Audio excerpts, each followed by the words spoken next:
My humble respect to Guru Mahan, Guru Piran Sivasankaran, Guru Piran Neo, fellow Nyanis. The last few satsangs I've been covering, I covered Swamiji's three stages of meditation, how one practices it properly, why one should practice this, and more importantly, how is it beneficial for all of us who are practicing this. One thing is for certain that for most practitioners in the early days, it can be quite challenging. And I mapped out what you can do to help you to stay focused and, persevere and be persistent in your meditation. Maybe in the short run, you may not see much changes, but in over a period of time, you slowly start seeing micro level changes in us, particularly in our health of the body, our alertness, greater focus, better concentration, and slowly you see that one becomes more and more efficient in what we do, and we feel a little bit more happier. So here, over the many years of more than 40 over years of practicing this, I've been documenting this. It's something I learned from Mahan. Mahan documents many things in his diary, and putting that into practice, I wanted to see how this meditation has an impact on all of us. And being trained as a scientist, we want to make sure that what we learn brings the benefits. The good thing is Mahan has documented many of these things, his own experience. The I God philosophy is Mahan's manual. And that manual guides us to develop our own spiritual manual. So here is some of the summaries that I, try to document of this great master's teachings, his meditation technique, and how it helps one. And this is, from learning from him, learning from Guru Piran Sivasankaran. A lot of Mahan's concepts and ideas were rather abstract and very difficult to understand in the early days. I was very fortunate that Guru Piran Sivasankaran he documented his experience and his notes, his lectures, his satsangs illumined me in terms of this great master's teachings. So I must say that I have to give credit to Guru Piran Sivasankaran to be the bridge between Swamiji's meditational practice and also the abstract concepts in his book.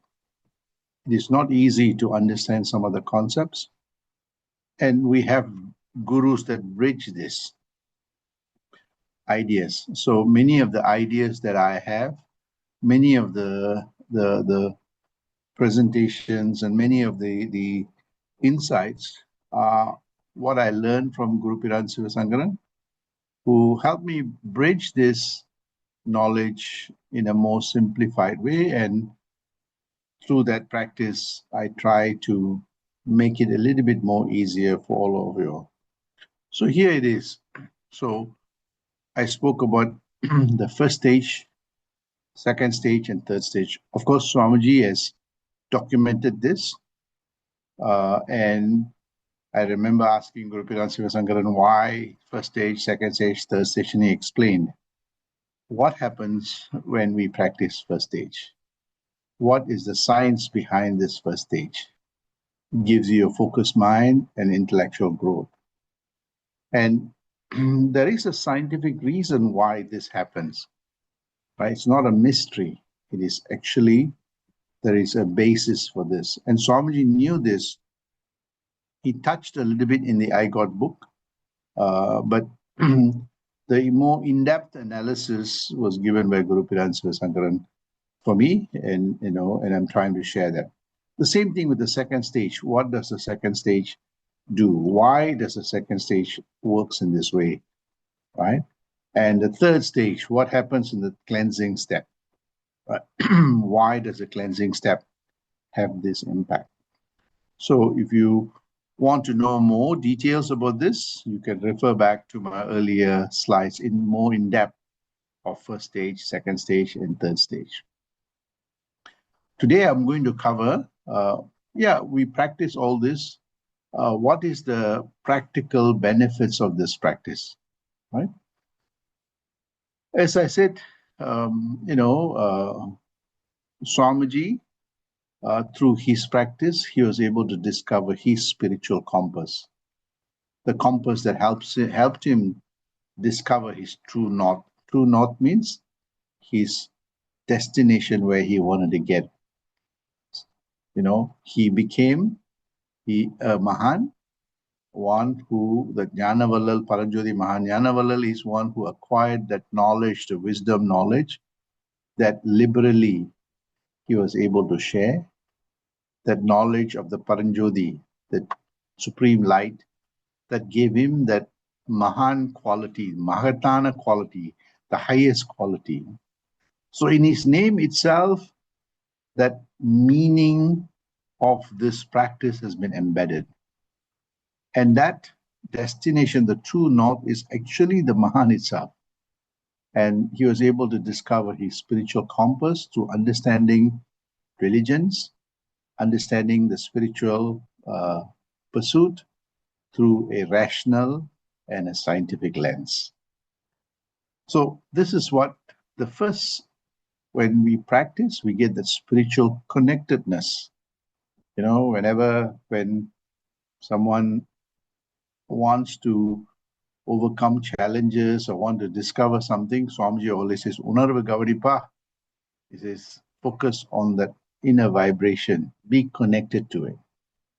So that became the foundation that shaped his life values, Guru Sankaran's life values, and all the other gurus. And to some extent, actually, to a large extent, even my life was shaped by these Mahan's teachings. And I showed that spiritual connectedness has a knock-on effect on what it leads to. The spiritual connectedness, as I said, has an impact on our brain and our body. It has impact on our mental and emotional state. It has an impact on our intellectual capability and capacity, ability to introspect, contemplate, reflect, and touch that base of the quietude.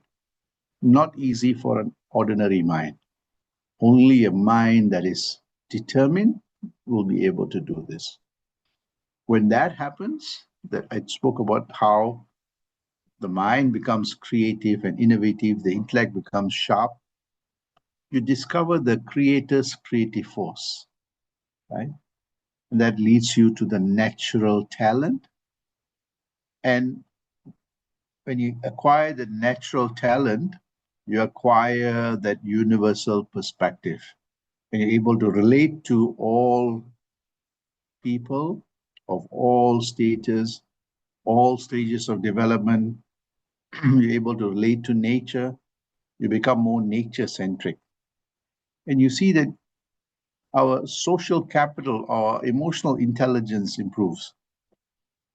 Something I noticed that when we practice this meditation, which I spoke about the last time, is that we're able to relate to pretty much everyone, including the ones that make our lives sometimes challenging.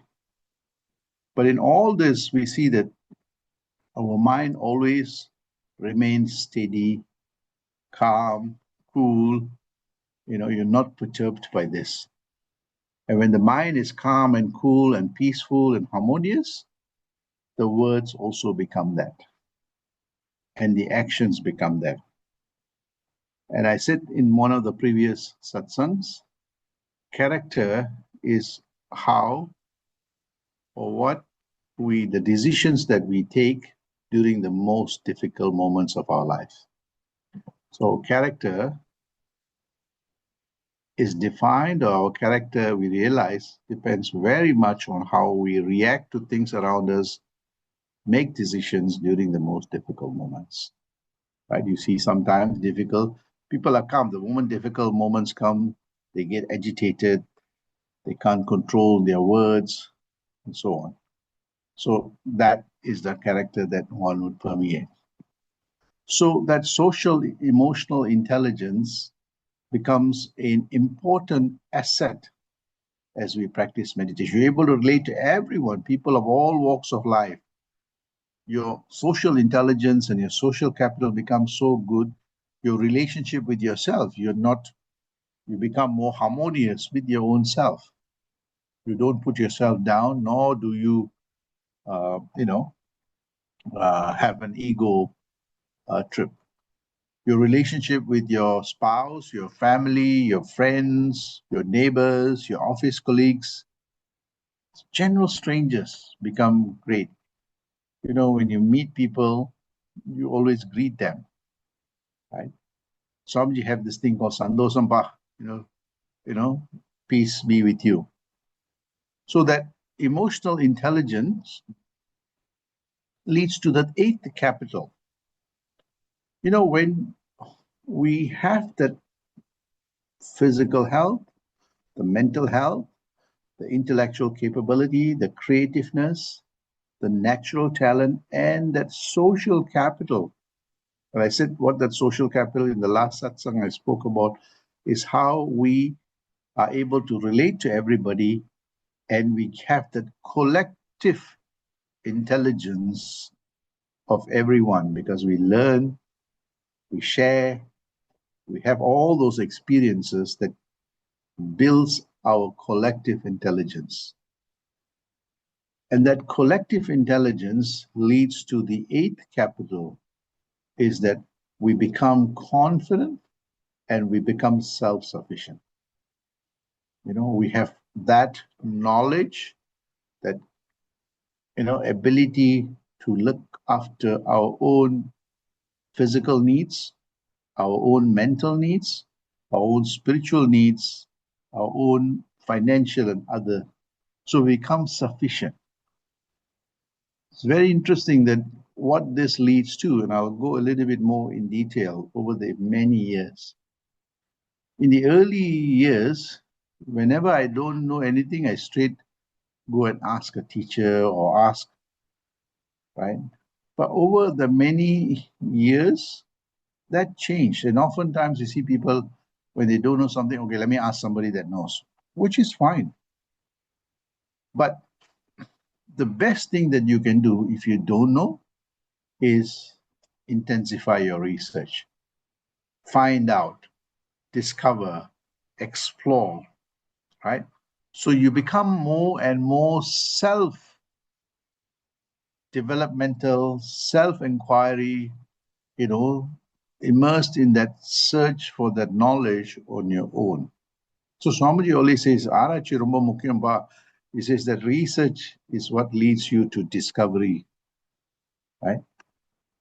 So when we have that collective knowledge, that support from the people around us, we have that ability to stand on our own, be independent, right? Okay, we may not know something, but we know where to look for it, how to look for it, when to look for it.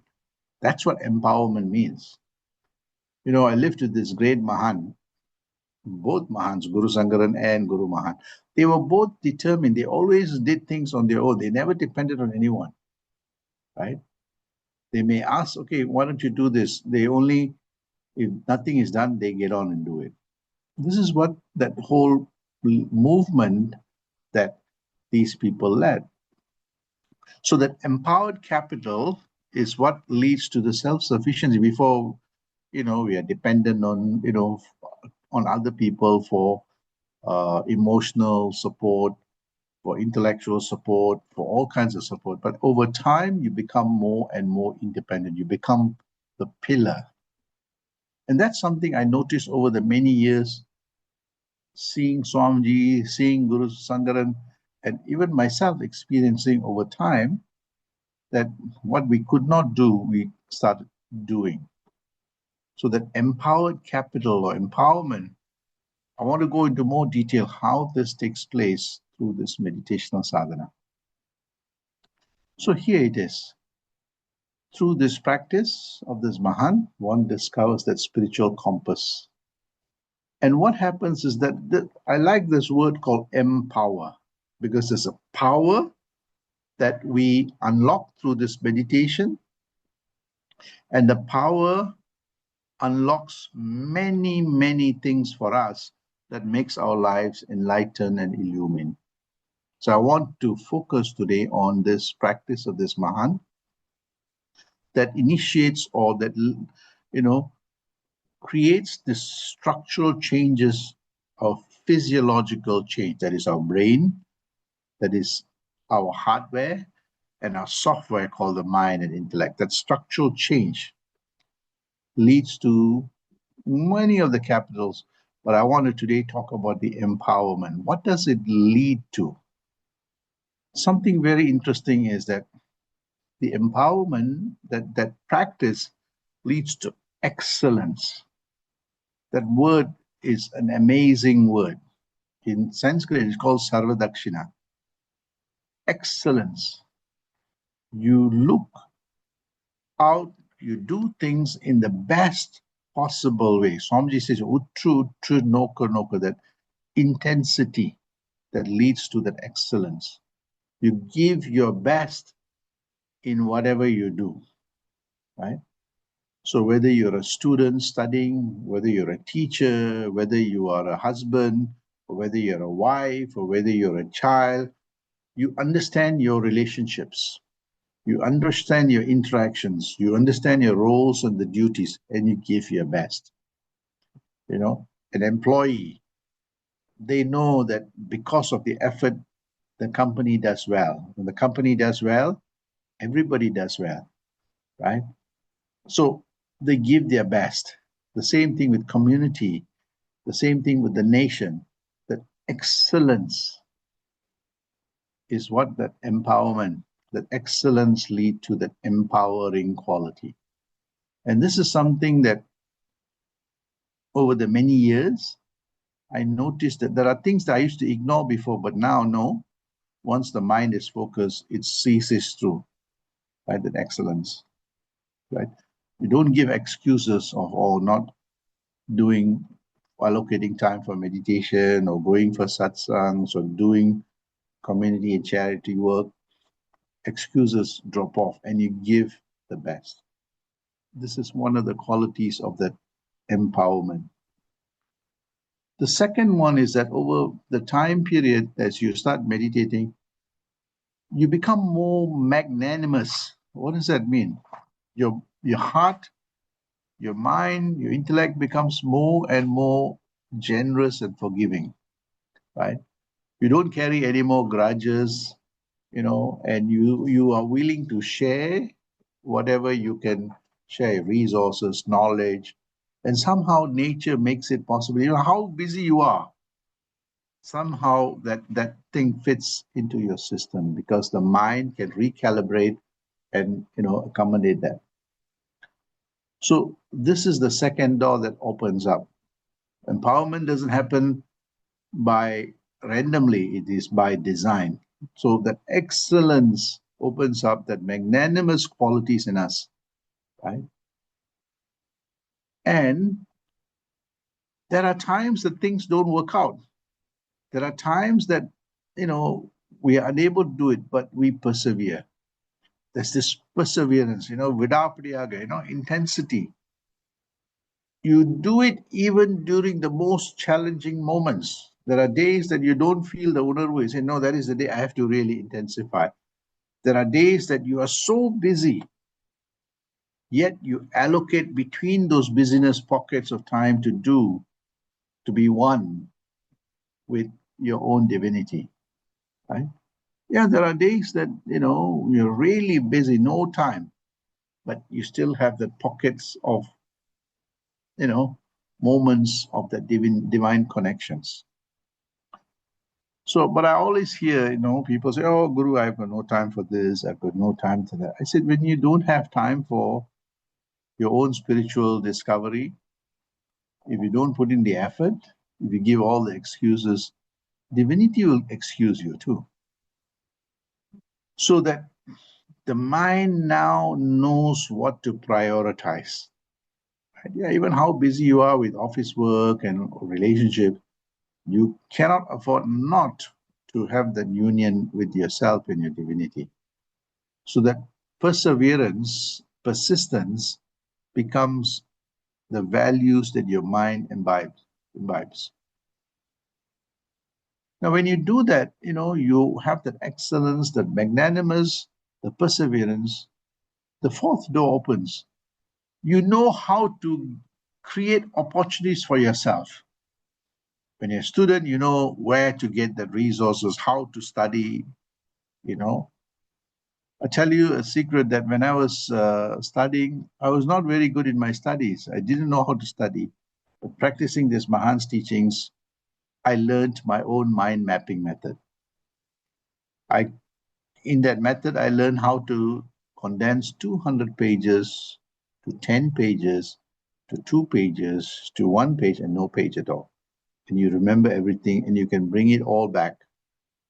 So when we do this practice, you're able to create opportunities for yourself, not just intellectually, knowledge-wise. Later on, you'll see that even your own material wealth, even your own relationship, you're able to create opportunity for yourself and for others. This is the beautiful part. That's part of the magnanimous part, right? When you are magnanimous, nature opens up the whole knowledge treasure for us. Nature opens up all the opportunities for us, right? You get to meet many, many people that will teach you, guide you, mentor you, coach you. And with that, you have an opportunity to learn and also provide that opportunities for others. So this is the fourth door that opens up in that empowerment. And beautiful part is that whatever we do is winnable because it's enshrouded with the divinity, right? And whatever you do, it is winnable. You feel positive. You win the hearts and the minds of others. They say, wow, this is amazing. What the knowledge that I acquired from this person is really a eureka moment, really a turning moment, a fantastic moonshot, right? Winnable. So whatever you do, whatever you think, whatever you speak, all your actions become winnable, right? So I always ask this question that whatever I do, does it have greater return on value to me and the greater society? If it does not, then maybe it's time to rethink. So whatever you do, you become successful, right? As a student, as a professional, as a householder, as a community leader, as a guru, so that winnable, there are moments that, yes, you may not achieve, but you still win. You're able to transform that challenges into opportunity for learning. The scars become stars. The beautiful part of all this is that you become enterprising. What does it mean? It's not about entrepreneurs only. Enterprising means you're able to take that initiative, lead the initiative, be resourceful, right? You become very resourceful because you have that excellence. You're always searching new knowledge, new discoveries. Every day I learn something new, right? So you become enterprising in whatever you do. As a student, you become resourceful. As a family person, you become resourceful, not just your own immediate family, but your extended family. You're able to support them, your neighbors, your friends, your office colleagues. You become the resource, right? And this is the wonderful part, right? So if you are a business person, I tell you, you do very well. If you are a scientist, you'll do extremely well. Whatever you take, you become enterprising, you become resourceful because of the excellence quality, because of the magnanimous or generous, and people respond back, because of the perseverance, because of creating opportunity for yourself and others, and thinking always in a positive, winnable way. And it gives you that resilience. Yes, challenges come. I have the resources. I'm empowered to be able to overcome this challenge, learn from this challenge, and transcend to a higher level. So this word empower, I discovered in Mahan's teachings that, you see, Swamiji discovered this secret, although his guru showed him this, but he intensified and he discovered this simplified technique, which is spoken about for thousands of years, theoretically, but he showed it in a simplified way because of that empowering nature and wanting to empower others. So this capital is so important. I can't emphasize enough that ability to be self-sufficient, both physically, healthy-wise, mentally, spiritually, intellectually, financially, you become, self-sufficient, right? So that empowerment capital is one of the important pillars of this Mahan's teachings, right? He doesn't say, run over, you all should give up your desire. He said, learn to divinize your desires. When you divinize your desire, you live to outlive everything. In that process, you become enlightened. So this is what this great Mahan's teachings. So what does empower means? Empower means that we have the delegated power or authority to do something, including to move that powerful force in us, to master that powerful force in us, to, channel that powerful force in every aspect of our lives. And that's what the empowered capital is, the delegated power that nature has blessed us, right? So what does this mean? This empowerment actually means a whole host of things that we discover. The independence, our attitude change, we discover the inner resources, we have the confidence and the positivity, our psychological state becomes fantastic, self-sufficiency, we don't feel poor mentally or intellectually, right? We become creative, we are very strategic, we're able to overcome challenges. This is what empowerment means, to discover the force in us to be able to be resilient, to be able to be productive, to be able to be developmental, to be able to continuously grow. All done on our own, right? And this is wonderful because you may have a challenge or you may have a question. You don't need to go anywhere. The library of resources is within our own self, right? And the wonderful thing is that when we do this, Guru Sangaran used to say, don't expect an angel, be the angel. Don't expect a miracle, be the miracle. And that's what empowerment means, to discover that divine force that nature has blessed all of us, discovering it ourselves. Right? Yes, the gurus can guide, the books can show you the path. Ultimately, we have to take the step on our own. So this is what this great Mahan's teaching taught me. I learned from Guru Piran Sivasankaran and Mahan. They were independent, so empowered to lead the entire, congregation and people to the next stage. They became the bridge between the divinity and their own self. And this is the wonder of this great teachings. Sandosham.